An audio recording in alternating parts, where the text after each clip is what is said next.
Olá, pessoal. Bom, chegamos na quinta-feira. Hoje a gente vai fazer um vídeo um pouco mais longo, porém muito importante também a respeito da Semana Santa, da questão de da morte de Cristo, do julgamento dele, da instituição da ceia, o que ocorreu na quinta, na sexta. E por que que isso é importante para nós, né? Hoje eu estou gravando aqui na sexta-feira, mas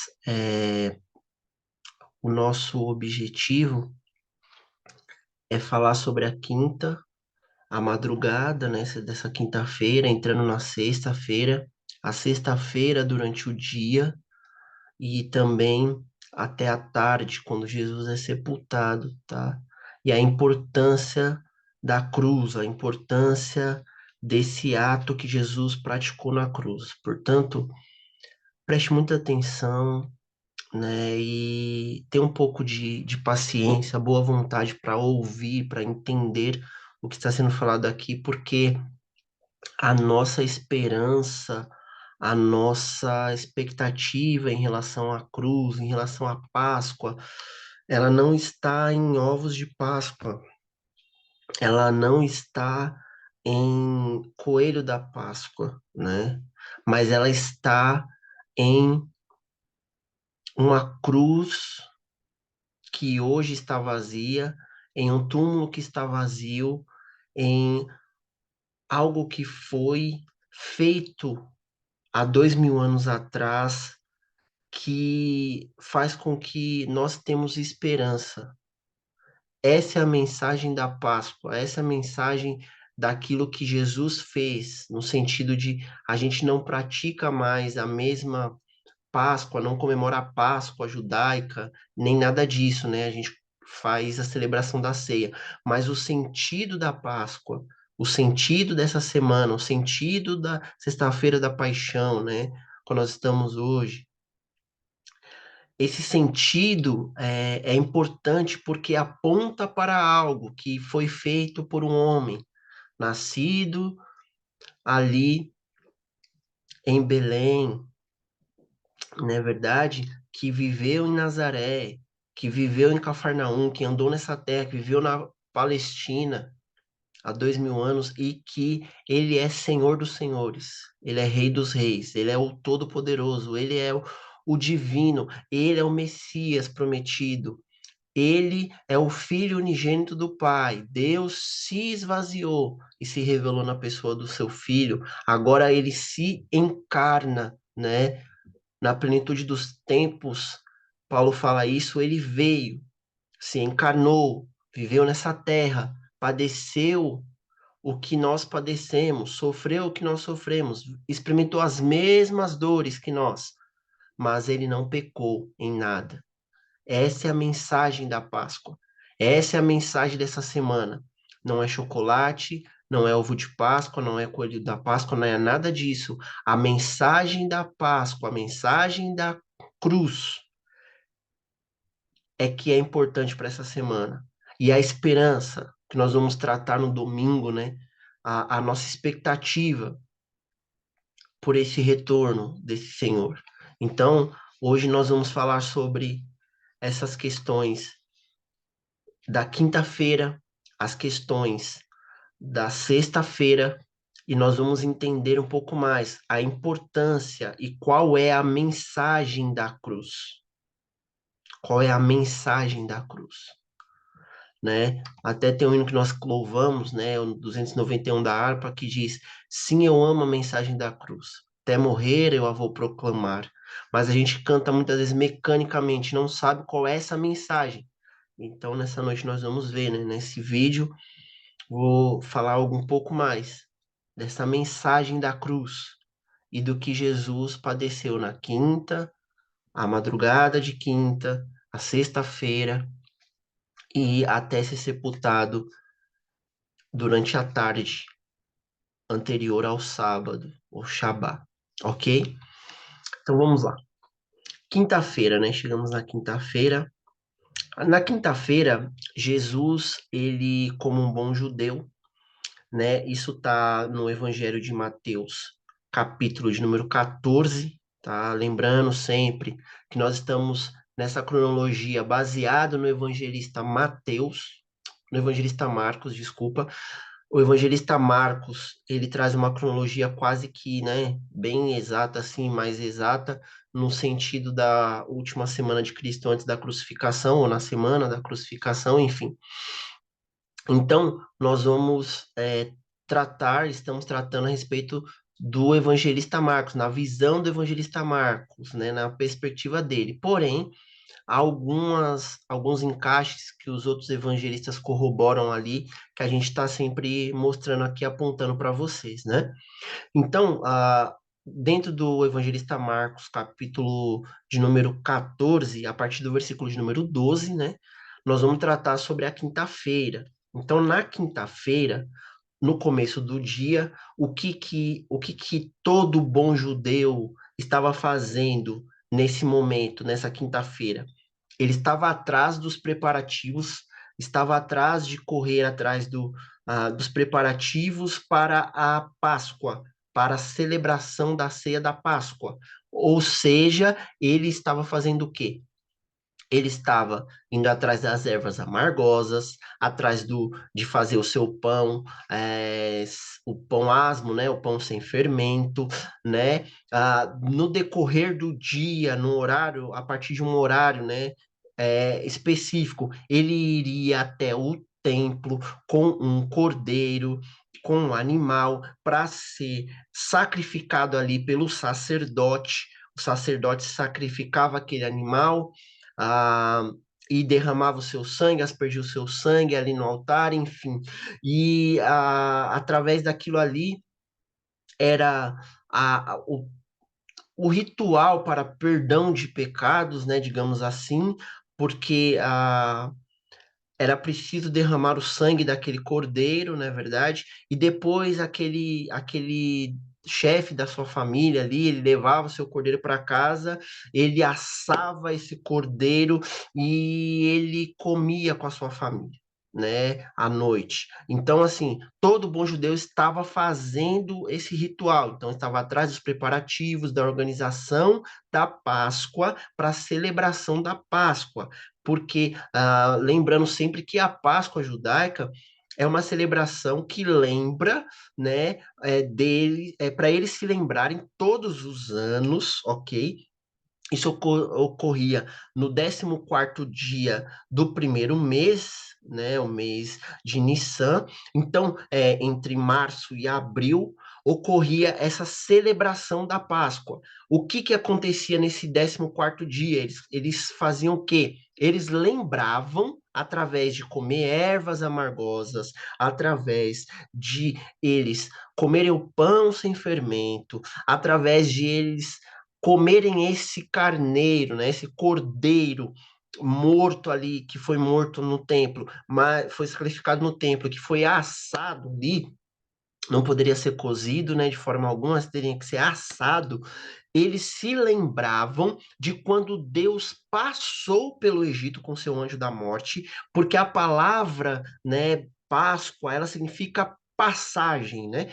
Então, eles se lembravam de que Deus ele passou com seu anjo da morte pelo Egito e matou todos os primogênitos egípcios, inclusive animais, inclusive do próprio faraó, na casa do faraó. Então, o que ocorre? O que ocorreu nesse período do exílio, né, de quando eles, ou melhor, do êxodo, quando eles saem do Egito. Nessa noite, Deus passa com seu anjo destruidor ali, o anjo da morte, e ele mata todos os primogênitos. Só que anterior a isso, Deus manda todos os hebreus, ainda hebreus, né? Nome de hebreus, todos os hebreus, os israelitas, eles passarem, né, o sangue nos umbrais da sua porta para que o anjo não entrasse. Na casa onde tinha sangue, não haveria morte de primogênitos. E eles estavam preparados para participar da festa da Páscoa, né? Ou seja, participar dessa ceia de Páscoa, comendo essas ervas amargosas, de forma bem rápida esses pães sem fermento e também esse animal, esse cordeiro que foi morto e foi imolado e foi assado. E era para eles comerem com as suas bolsas, com os homens com o cajado na mão, com a vestimenta, já preparado para sair do Egito, porque Deus iria visitar o seu povo e trazer libertação com mão forte e a morte dos primogênitos egípcios. Então, esse ritual era feito todos os anos depois do retorno do exílio. Vou abrir um aspas aqui. A ordenança de Deus era para que o povo fizesse isso uma vez ao ano. Só que o que ocorre? Eles saem do Egito, fazem isso antes de sair do Egito, depois eles só praticam a Páscoa um ano depois, quando eles estão no Sinai, no Monte Sinai, à beira do monte ali, acampados, na construção do tabernáculo ali, enfim. Eles participam da ceia da Páscoa, fazem todo o ritual novamente, ok? Nós vamos ver isso em Números, capítulo de número 9. Deus, ele deu uma ordenança que era para fazer todos os anos, para eles lembrarem, né, que Deus passou pelo Egito. Só que o que acontece? Após esse evento do Egito, antes da saída do Egito, e depois de um ano que eles saíram do Egito, eles nunca mais fizeram isso. Então eles passaram 40 anos no deserto e não fizeram mais a Páscoa, não celebraram mais a Páscoa. Então eles só voltam a celebrar a Páscoa quando eles atravessam o Jordão. Isso está no livro de Josué, capítulo de número 2, se não me falha a memória. Mas eles, quando eles atravessam o Jordão do outro lado, então eles celebram a Páscoa novamente. Depois disso, há um período de distanciamento, né, de apostasia mesmo do povo de Deus, que é a época dos juízes, depois da morte de Moisés, depois da morte de Josué, dos anciões que viviam na época de Josué, o povo, cada um faz o que eles queriam, porque não havia rei, né? Então, o livro de Juízes é bem claro, não havia rei em Israel, então, cada um fazia o que bem entendia, né? O que dava na telha. Portanto, todo esse período dos juízes, depois os reis também, alguns reis tentaram voltar com essa prática, mas também celebraram um ano ou outro, mas também não virou uma rotina, não virou uma prática que era a ordenança divina, até porque até mesmo a lei ela foi perdida no templo, né? Nós vemos o Josias encontrando a lei de novo depois de muitos e muitos anos, e ele é um dos que celebram a Páscoa de novo, porque era uma ordenança divina, tá? Tô dando toda essa introdução, gente, para a gente entender o que está acontecendo na quinta-feira, ok? Mas o que acontece? Quando o povo de Deus ele vai para o exílio, né? Ele vai para o exílio babilônico. Dentro do exílio, Deus começa a tratativa com ele e eles retornam do exílio depois de 70 anos. E a partir desse retorno, a partir da reconstrução do templo, a partir também da reedificação por Herodes também, que ele faz uma obra arquitetônica no templo, né, para poder ganhar o povo judeu. Então ele pega, até porque ele era asmoneu, ele não era, né, ele não era judeu, né, ele usurpa lá e ele senta no trono, enfim. Mas ele, para ganhar o povo, por ele ser um homem muito político, né, o Herodes, o Grande, o que ele faz? Ele começa uma reforma no templo.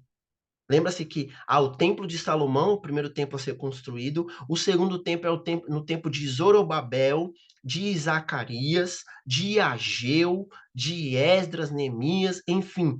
Nesse período é reedificado o templo, é reconstruído com Zorobabel, filho de Selatiel, e também Ageu, Zacarias, o próprio Malaquias também, tá? Então, o templo é reedificado, só que é um templo comparado com o de Salomão é uma choupana, né? Então o povo olha assim e fica meio, mas mesmo assim, porque Deus ele estava querendo mostrar para o seu povo que ele estava voltando para o seu povo, voltando para o meio do seu povo. Só que não era por intermédio pura e simplesmente de um templo erguido, de paredes erguidas, né, de construção, mas por intermédio da pessoa do Messias que ia chegar, né? Principalmente a chegada do Messias, mas ela precisava preparar para apontar para aquele Messias, para aquele que haveria de vir, o templo, né? A santificação precisava começar para que o povo pudesse receber a presença de Deus de novo. Então, uma das questões era o quê? A reedificação do templo. Então, o templo é reconstruído, a cidade é reedificada. Jerusalém. Passam-se muitos anos. Herodes assume agora o trono, usurpa o trono, né? E ele é um estrangeiro, ele não é judeu, né? E ele, muito menos a descendência de Davi. E o que que acontece? Ele, para ganhar o povo, começa a reconstruir, começa a fazer uma reforma no templo, que levou 40 e poucos anos, né? Isso é retratado em João, no Evangelho de João, capítulo de número 12. O templo, ele é reformado, né? Nos dias de Jesus não tinha acabado a reforma ainda, para vocês terem uma ideia, né? Durou bastante tempo. Apenas faltava algumas alas ainda, alguma reforma ainda inacabada. Herodes não concluiu, mas as entradas principais, né? O pátio, a questão principal, enfim, tinha sido reformada e havia uma reestruturação muito grande. Só que o que que acontece? Esse templo agora, Herodes reconstrói, certo? E o povo agora, no retorno do cativeiro, eles passam a regularmente, tá? Regularmente, ou seja, todos os anos agora, eles voltam a praticar a festa da Páscoa, tá? É, diante das perseguições que eles sofriam, diante até mesmo de um período de guerras constantes e de um período que eles até entenderam que o Messias tinha chegado, que era no período dos Macabeus, eles voltam a praticar a Páscoa, a festa da Páscoa, tá? É uma das questões que os Macabeus, né, através do Judas, enfim, eles não aceitam, né, o governo estrangeiro ali, né? O que o Antíoco Epifânio faz é uma é parar o culto, né? Uma das coisas é exterminar o culto. Agora eles não podem mais cultuar e, obviamente, não poderiam mais celebrar a Páscoa, ok? Então é uma das revoltas que faz com que surja a revolta dos Macabeus, tá? Então, o que acontece? Eles voltam no o chamado período do Segundo Templo, né? Os judeus do Segundo Templo, agora o judaísmo do Segundo Templo, que é abrindo as páginas do Novo Testamento, nós vemos isso, que eles praticam a Páscoa agora todos os anos, regularmente, como era a ordenança. Todo dia 14 do mês de Nissan e tal. Enfim, eles voltam a praticar principalmente as três festas principais, né? A Páscoa, a festa dos que é os pães asmos, né? A festa dos tabernáculos e a das cabanas, né? Então, eles voltam a praticar a Páscoa. E o que acontece?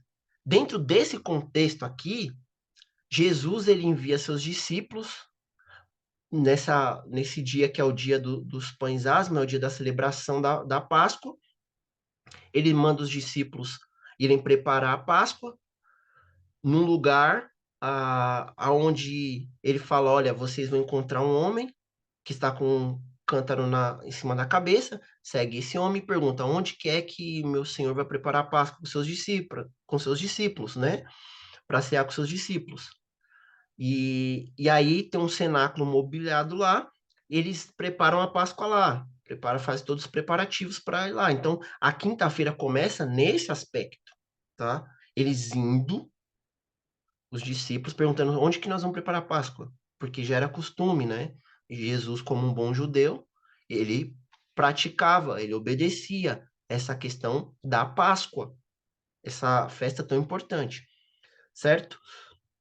Então eles vão, e chegando o momento, né, à tarde, cair da tarde, Jesus se reúne com seus discípulos lá nesse local, tá? Nesse cenáculo mobiliado, e ele começa a celebrar a comemoração, né? Digamos assim, né? Para nós é estranho essa questão de ser uma festa, né? Mas para os judeus é uma festa, né? Para o Senhor Deus que instituiu é uma festa, né? Então, eles estão celebrando a festa da Páscoa, ou a festa dos pães asmos, né? Pães sem fermento, normalmente, como era de costume. Só que, nesse dia, nós vamos retornar pensando aqui que Jesus, ele já havia participado da Páscoa com seus discípulos em anos anteriores. No mínimo, pelo menos por 3 vezes, tá? De 3 a 4 vezes, ok? O que acontece? Ele já tinha, pelo menos, de 3 a 4 vezes com seus discípulos. Pelo menos 3 vezes, né? Porque o seu ministério público foi por volta de 3 anos. 3 anos e meio, certo? Então, pelo menos mais outras 2 vezes, jogando para baixo, Jesus já tinha participado com os seus discípulos e eles já sabiam o que tinham que fazer, eles eram judeus, então entendiam perfeitamente o sentido da Páscoa, enfim. Só que depois que eles participam da Páscoa normalmente, como eles fazem todos os anos, Jesus faz algo que até então não tinha feito, institui uma nova ceia agora, uma nova ordenança agora, uma questão diferente. Jesus, na sua última Páscoa com os discípulos, ele mesmo fala que não tomará mais eu não vou tomar mais o fruto da vide, né? Ou seja, não vou tomar mais esse vinho com vocês até que nós participemos nas bodas, né? Então, até naquele grande dia, no dia do Senhor, né? O dia que o Senhor voltará e participará conosco, ou seja, nós participaremos com ele das bodas do Cordeiro, certo? Jesus institui algo ali que é novo para eles. E dentro disso que eu quero entrar, a questão da ceia do Senhor. Porque até então eles participam de uma ceia ali, é a festa da Páscoa. Só que depois que eles terminaram, Jesus pega o pão, depois do ritual normal da Páscoa. Jesus pega o pão sem fermento. Jesus quebra o pão sem fermento. E ele começa a distribuir para os seus discípulos e diz assim: esse é o meu corpo, que é dado por vós.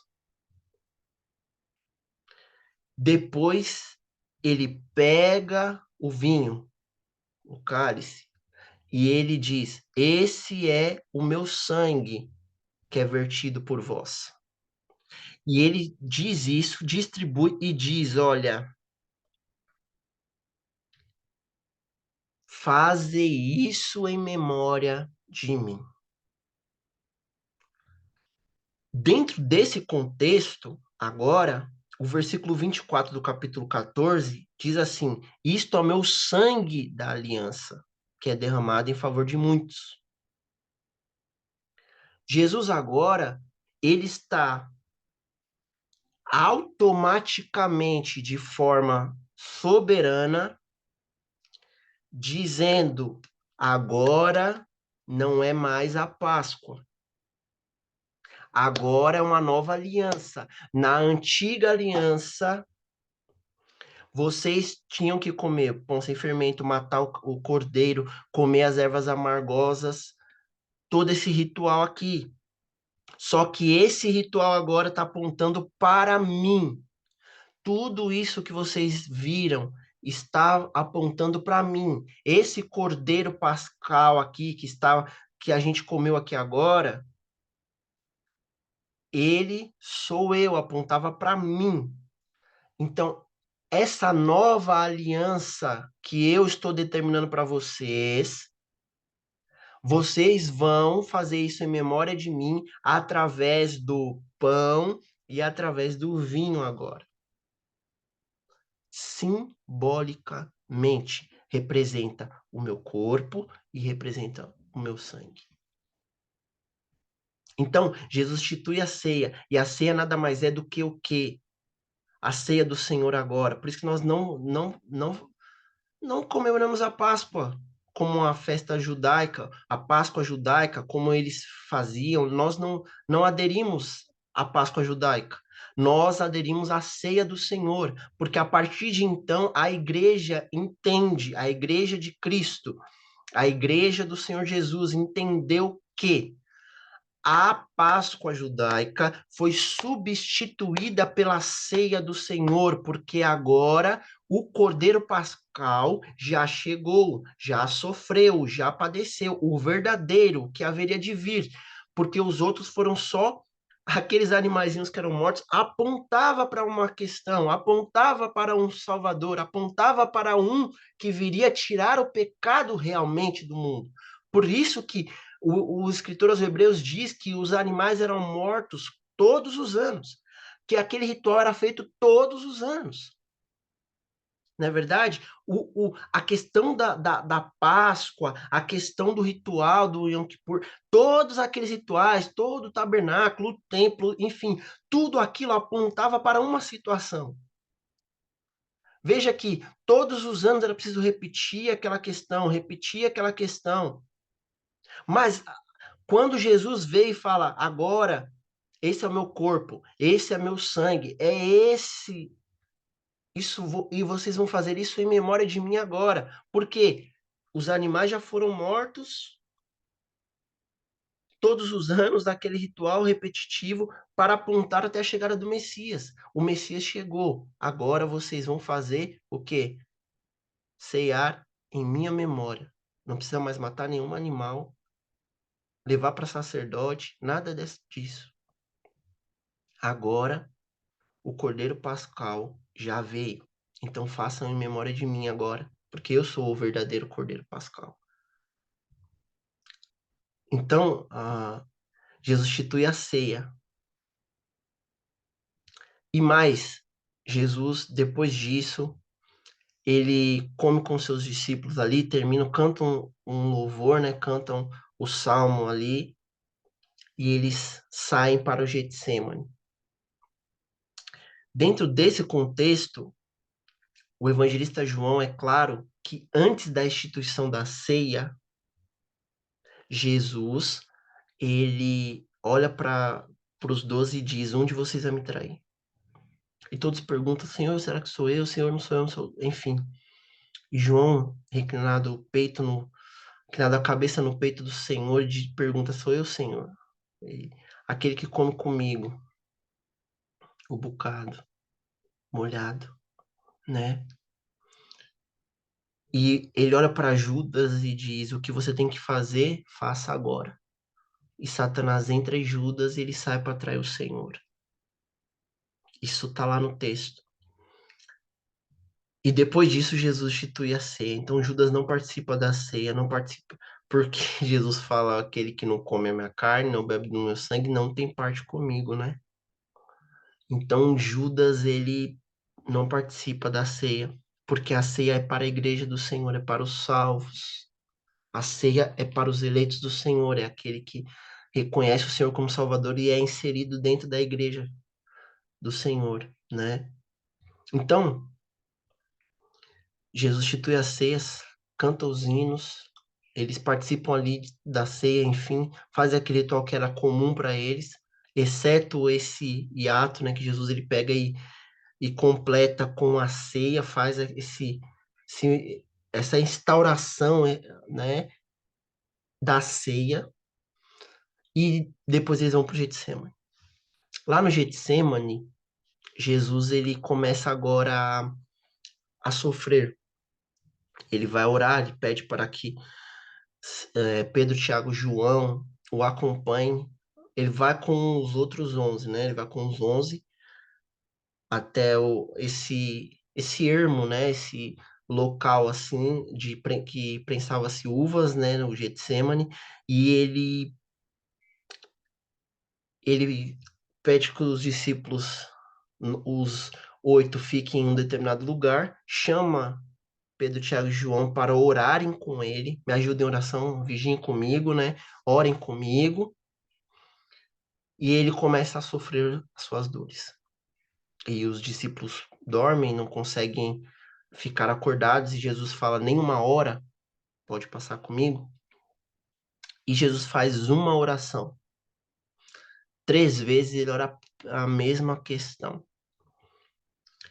Se for possível, Pai, passa de mim esse cálice. Todavia não seja como tu quer, ou eu quero, mas como tu queres. Vou abrir uma aspas aqui para a gente encerrar a quinta-feira. Esse cálice não era o cálice da cruz.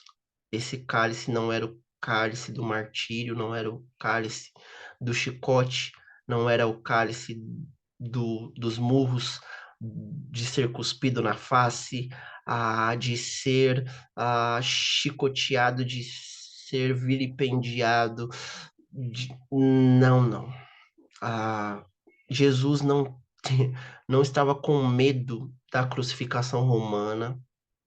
Jesus não estava com medo da questão de ele ser esbofeteado, dele ser cuspido, dele ser chincalhado, dele ser de todas as formas vilipendiado, tá? O cálice era o cálice da ira de Deus. O homem pecou contra Deus no Éden. A humanidade caiu no Éden. Gênesis capítulo 3, o homem desobedece a Deus. Eva, Adão desobedecem a Deus. Deus fala: não é para comer dessa árvore, não é para comer do fruto dela. Eles desobedeceram, então eles caíram, eles pecaram e agora se distanciaram de Deus agora. E toda a humanidade caiu em Adão e Eva, porque eles eram nossos representantes. Então, quando eles caem, agora Deus está irado com esse homem, porque esse homem agora, ele não é mais uma criatura que anda com Deus mais. Deus não pode coabitar com esse homem mais. Deus não pode tabernacular com esse homem como ele fazia mais, porque esse homem pecou agora. E quando eu falo homem, é o homem e a mulher. Agora esse homem pecou, Deus não pode mais olhar para esse homem com bons olhos. Por quê? Porque Deus é santo e Deus, ele é irado com o pecado. Deus, ele odeia o pecado. Deus, ele odeia o pecado e odeia os praticantes do pecado. Essa conversa é meio complicado você falar que Deus odeia o pecado, mas ama o pecador. Se a pessoa ela é pecadora no sentido de que ela se arrependeu dos seus pecados e está buscando não pecar contra Deus, ter santidade perante o Senhor, é uma coisa. Mas se você olhar com o olhar de que Deus odeia o pecado, mas ama o pecador e a pessoa está praticando o pecado, ela está na prática do pecado, ela é pecadora porque está na prática do pecado, é complicado. Deus, ele odeia o pecado e odeia quem está na prática do pecado. Deus está irado com esse homem. Deus está irado com essa mulher. E agora, o que que acontece? Deus, ele pega toda essa ira. Meus irmãos, isso é o evangelho. Deus pega toda essa ira, esse cálice da ira de Deus e derrama sobre o seu filho. É esse cálice que Jesus está com medo. É esse cálice que ele pede, se for preciso, passa de mim esse cálice. Deus estava irado com toda a humanidade. Por quê? Porque todos pecaram. Romanos capítulo 3, versículo 23. todos pecaram e destituídos e separados estão da glória de Deus. Eles foram destituídos, nós somos destituídos porque o homem caiu, o homem pecou contra Deus, nós somos separados de Deus agora. A morte entrou no mundo, o pecado agora tomou conta de toda a esfera humana. Todas as esferas nós somos afetados. Todas. Então Deus está irado com esse homem. E só que dentro do plano de Deus, desse cordeiro que já foi morto antes da fundação do mundo, dentro do plano divino da Trindade, de salvação, de resgate desse homem, Deus precisava derramar todo o pecado, toda a sua ira, tudo que não presta, toda a ira de Deus tinha que ser derramada sobre o seu filho. Lembra-se do cordeiro pascal, lembra-se do cordeiro que era morto para que, através da morte desse cordeiro, do derramamento desse sangue desse cordeiro, houvesse perdão de pecados, remissão de pecados. Agora, esse cordeiro, ele é Cristo. E agora todo o pecado da humanidade, desde Adão até o último homem vivo no retorno do Senhor Jesus, todos agora foram derramados sobre Jesus. E Jesus sabia disso. Sabia que esse cálice ele teria que beber. O profeta Isaías, ele declara que agradou a Deus moê-lo, fazendo-o enfermar. Essa é a questão. Deus derrama, agradou a ele. Por quê? Por causa da salvação de muitos. Jesus está agonizando. Jesus está prevendo algo terrível e ele nunca experimentou pecado. Então, a agonia dele, por quê? Além de derramamento da ira de Deus, de toda a ira dos pecados cometidos anterior à vinda de Jesus Cristo, aqueles pecados de toda a humanidade que estavam cometendo nos dias de Jesus e queriam cometer após a sua ascensão aos céus, inclusive até nós no dia de hoje, iam ser derramados sobre ele. Todos esses pecados, toda a ira de Deus sobre essa humanidade ia ser derramado sobre ele. E ele não queria beber. E além disso, ele iria sentir a ausência do Pai. Não é isso que ele clama na cruz? Eli, lama sabachthani. Senhor, Senhor, Deus meu, por que me desamparaste? Porque o Deus Santo, o Pai Santo, não coabita com pecado. E Jesus estava com todos os meus, os nossos pecados sobre as suas costas, sobre seus ombros. Então agora, Jesus ele está ali, no Getsemane, e dizendo: Pai, se for preciso, passa de mim esse cálice. E ele começa a suar sangue pelo estado profundo de agonia, de dor, de angústia que ele estava sofrendo.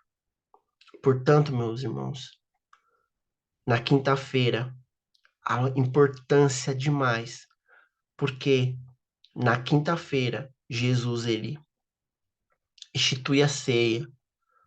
Jesus, ele lava os pés dos seus discípulos nessa quinta-feira, né? A famosa, né, unção do lava-pés, né?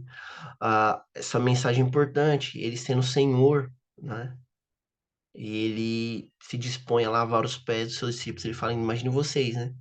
Tem que lavar os pés uns dos outros. A questão da humildade, do servo, de Jesus vir como servo. E nós devemos seguir o exemplo dele. E ele diz, eis que eu vos dei o exemplo, para que vocês façam da mesma forma.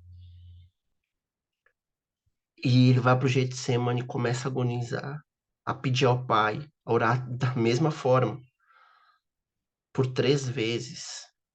Pai, se for possível, passa de mim esse cálice. Todavia, não seja como eu quero, mas como tu queres. Então, meus queridos, essa foi a quinta-feira, né? Eu sei que o vídeo ficou um pouco longo e vamos analisar esses pontos, meditar mesmo nessa questão que é tão importante da ira derramada sobre o seu filho Jesus, a ira do Pai, naquele momento ali, naquela madrugada que foi tão complicada. Bom, meus irmãos, meus queridos, todos que estão assistindo esse vídeo, a, a quinta-feira, a madrugada da quinta-feira não acaba, porque entra-se a quinta, depois passa-se para sexta-feira também, e dentro dessa sexta-feira ocorre alguns fatos dentro da madrugada ali, e Jesus, ele, ele é preso entre a quinta e a sexta-feira. Jesus ele é levado para a casa do sacerdote, fala-se sumo sacerdote, mas só que ele é levado para a casa de Anás, que era o sumo sacerdote anterior a Caifás, né? E Anás era sogro de Caifás e tinha muita influência mesmo, muita influência. Então ele é levado lá, ele é preso, ele é traído por Judas, Judas dá um beijo nele para mostrar para os soldados ali da guarda do templo e para aqueles que foram ali no Getsemane, quem que era Jesus, né? Então, ele, para identificar Jesus, ele dá um beijo nele e diz saúde, Rabi, né? E dá um beijo, Jesus, por que que você veio aqui, amigo, né? Nessa noite ele, né? Jesus é preso, enfim. Os discípulos o abandonam, vão embora. Pedro, ele, na coragem dele lá, arranca a orelha do soldado, do Malco, só que Jesus restitui a orelha dele. Enfim, nós sabemos todo esse contexto. E Jesus é levado para julgamento. Um julgamento que não era para ser feito, não podia ser feito julgamento à noite, mas as autoridades judaicas elas queriam fazer embaixo dos panos mesmo para não causar nenhum tipo de tumulto, para que Jesus não escapasse, né, da condenação, digamos assim, através da questão da multidão que o tinha como um profeta e ele já tinha curado muita gente, né? Nós vamos ver que no julgamento perante Pilatos, a multidão está gritando crucifica, crucifica, por quê? Por influência dos próprios líderes judeus, né? Os, uh, os saduceus, que eram o participante do Sinédrio, os sacerdotes, enfim. Então eles influenciaram, inflamaram a multidão para gritar crucifica, mas o julgamento dele foi um julgamento ilegal dentro da questão do horário, né? Então, assim, Jesus, ele é levado e ele é julgado. Pedro nega Jesus 3 vezes dentro dessa madrugada de quinta para sexta-feira, né? Jesus, ele é muito massacrado, ele é cuspido, ele é indagado sobre algumas questões, Jesus passa a noite toda em claro, porque esse julgamento dura a noite inteira, e Jesus, ele, então, ele é dado o veredito ali no Sinédrio, perante o Sinédrio ele é condenado, né? Ele é condenado e diz, olha, disseram para ele, ó, ele é digno de morte, porque blasfemou. Até por uma fala de Jesus dizendo que Jesus, ele fala que olha, vereis o Filho do Homem assentado à direita do Poderoso, vindo com as nuvens dos céus. Isso está em Marcos capítulo 14, versículo 62. Então, Jesus, ele, depois disso daí, através dessa resposta, eles acharam que Jesus estava blasfemando e condenaram Jesus à morte. Só que, dentro desse contexto, só um governador romano, uma autoridade romana, podia condenar a pena cabal no sentido de executar a pena cabal, né? Que era a crucificação ou a pena de morte mesmo, de uma outra forma, né? E então, o que que acontece? Eles esperam até, depois da condenação de Jesus, eles esperam a- até amanhecer, então cerca de 6 horas da manhã, mais ou menos. Eles pegam Jesus e levam perante o governador Pilatos, que está na cidade, ele está na Judéia, está em Jerusalém, por causa da questão da Páscoa, tá? Então, eles levam Jesus perante Pilatos. E Pilatos, ele olha para Jesus e começa a indagar Jesus algumas questões, não é verdade? Só que, quando ele indaga Jesus, as respostas que ele tem de Jesus fazem com que ele olhe e fala: eu não vejo pecado nesse homem. Eu não vejo pecado nesse homem. Então ele quer libertar Jesus. Ele quer libertar Jesus. Só que os, os mestres da lei, os escribas, os saduceus, os fariseus, eles inflamam a multidão para gritar: crucifica ele. Então, o que que acontece então? Pilatos, ele, como ele é jogado na questão de que se você soltar esse homem, você é contra César porque ele se declarou rei, Pilatos lava as mãos por uma questão de, cara, não vou me envolver nisso aí não. Vou deixar os caras, vai lá. Colocou até um Barrabás para ver se o povo mudava de ideia. Não, solta Barrabás, prende Jesus, crucifica Jesus. Não é verdade? E então Jesus é condenado. Ó, vai lá então, faz o que vocês quiserem. E mandou soldados chicotearem Jesus. Jesus, ele é chicoteado, Jesus é colocado uma coroa de espinhos na sua cabeça e colocado uma parte do madeiro, né, da cruz. Não era a cruz em si, né, como a gente está acostumado, não era aquilo que foi colocado nas costas de Jesus. O que foi colocado é a parte de cima, né, a parte da horizontal, foi colocada nas costas de Jesus. E Jesus foi encaminhado até o Calvário, até o Gólgota, né? E dentro disso ele recebe chicotes no meio do caminho, precisa da ajuda de um Simão Cirineu, por causa que Jesus já estava muito fraco, Jesus passou a noite sem dormir, Jesus foi chicoteado de formas terríveis, né? Fora os socos que ele tomava, fora que ele estava com a sua fronte, né? A sua cabeça com os espinhos cravados, porque o espinho era bem pontiagudo mesmo e grande, né? Então, assim, ele precisa de ajuda até que ele chega até esse lugar chamado da Caveira, né? O Gólgota, ele chega lá e ele é pregado, aí sim, ele é pregado a parte vertical que já está colocada, já está lá preparada para isso. Então ele é preso os seus pés nessa parte vertical e as suas mãos são pregadas na parte horizontal que ele está carregando, né? E ele é levantado. Então, por volta das mais ou menos ah, das 9 horas da manhã, mais ou menos, ele é crucificado, tá? Então, por volta mais ou menos, ele é levado até a crucificação. Entre 6 e 9 há esse julgamento, ele recebe a condenação, ele é crucificado, tá? Ah, e dentro entre mais ou menos